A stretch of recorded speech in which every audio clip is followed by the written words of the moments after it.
and he's going to take on these countries that screw American workers. That's the plan. And oh, by the way, he's going to crack down on immigration to the benefit of American workers. He's going to deport 20 million people, the people who pick your crops, the people who process your meat, the people who, care for your grandmother, the people who serve all sorts of critical functions in this country.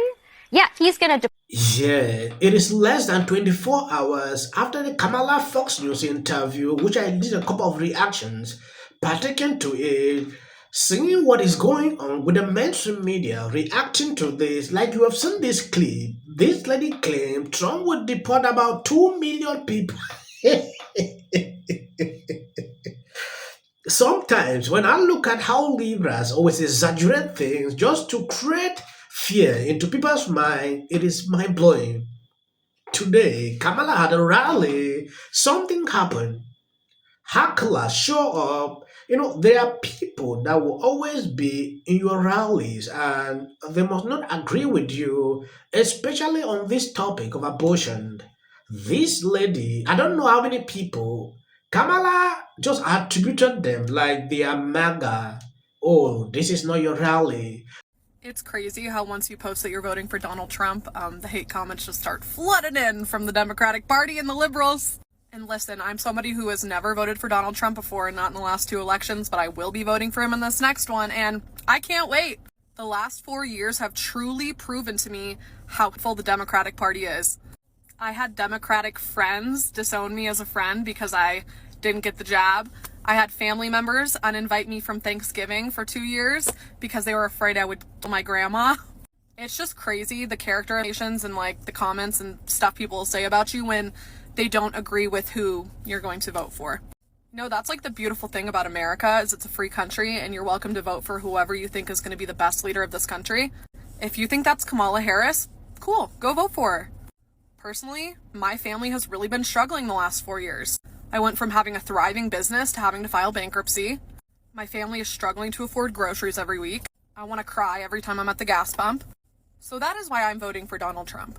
But I really hope whoever wins, that we can all look in the mirror and say that we need to stop doing this to each other. Yes, before we proceed with this clip, let me say this. There are people who don't understand that no matter your political differences, you can still coexist with others. If you have decided that Kamala is a person, go ahead and cast. If you decided Trump is a person, go ahead and do that. But sit and ask questions to yourself. Are you comfortable? How has your life been the past 3 years? These are the questions that you need to ask. But when I see people outline reason while they are choosing a particular candidate, sometimes I wonder if they actually reason. You will see someone complaining how things are expensive, this is like this, but they will still continue to make that same mistake. If you cannot do it for 3 years, I don't believe you can do it now. We can all look in the mirror and say that we need to stop doing this to each other.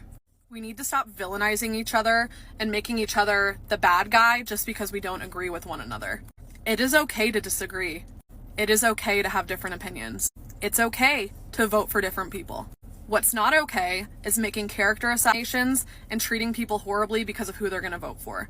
And now I don't think there's going to be some landslide victory for Trump, although some people do.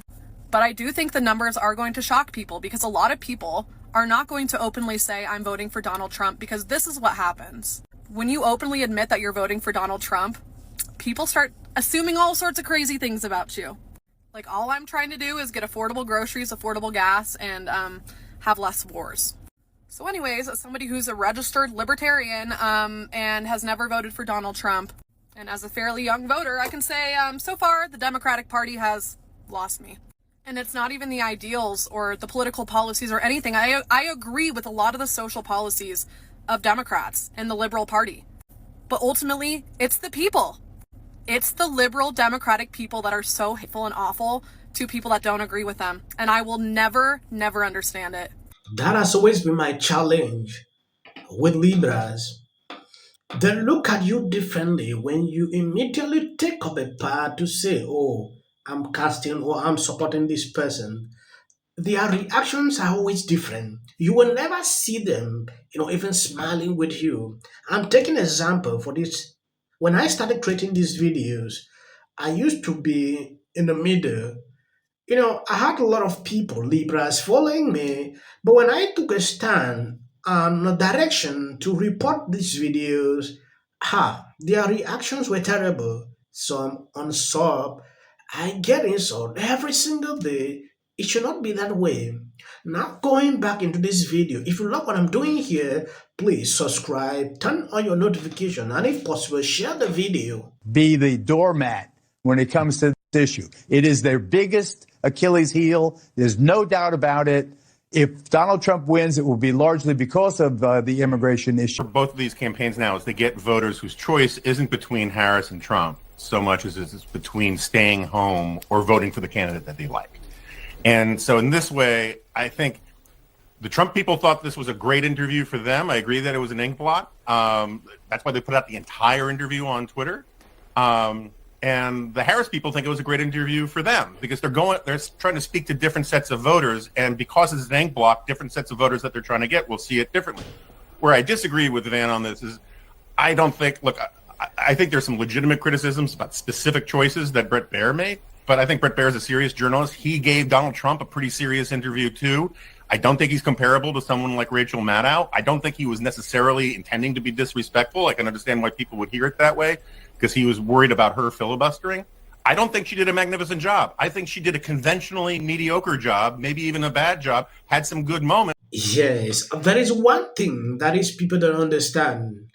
When you look at this interview, especially Kamala campaign posting the screenshot of the number of views comparing with Trump town hall, it is insane. The number of views on this interview is around 6 million, while Trump town hall is around 3 to 4 million. Okay, when you look at the two, this interview went viral because a lot of people were eager to see the mistake she made. The videos blow up everywhere. Even Trump had to repost the whole clip, like an ad. Because to him, it was a whole mess up. These are legitimate questions, real questions. Kamala could answer, which at the end of the day, she could not really do anything. So when you see people making points like this, it is okay. I think that there will be people that will change their minds. I think that there will be people that were very shocked at that. I was shocked in real time because you have people that are never Trumpers that watch Fox News. You have independents that watch Fox News. You have Democrats that watch Fox News. So the reason she appeared on Fox News is because she knows that there are openings for her there. But, Bret Baier, he did himself a disservice by doing what he did. He is known for doing the bidding of Fox News, but he ends his show every night as fair, balanced, and unafraid. Well, that was not fair and balanced. The view will always be the view. Sometimes I really want to see that make sense. I will not see. Taking a look at this lady, you can clearly see that she is not even understanding what actually went on. She should be able to point out where the interview was unbalanced. Because from my observation, simple question for her to respond, that was all. I think this strategy from Harris was a Google strategy. The former president today, Harris Faulkner, had a town hall, and this is... Answer other than to blame Congress, and Brett was right. Democrats controlled everything when they took over, and so is she saying it's the Democrats' fault that the immigration system is broken? I don't understand this. I don't understand why she can't just say, hindsight here, we shouldn't have done it. I think the American people would actually accept it, but she won't do it. Dana, you've been on the other side. You've been on the rapper as a press secretary interviewing a president. And, I'm talking like 4 people waving their hands like it's got to stop. So, Martha, I had to dismount there at the end. This was actually tough for Harris. But in terms of persuading conservatives or Republican-minded voters, I'm just not convinced she did it.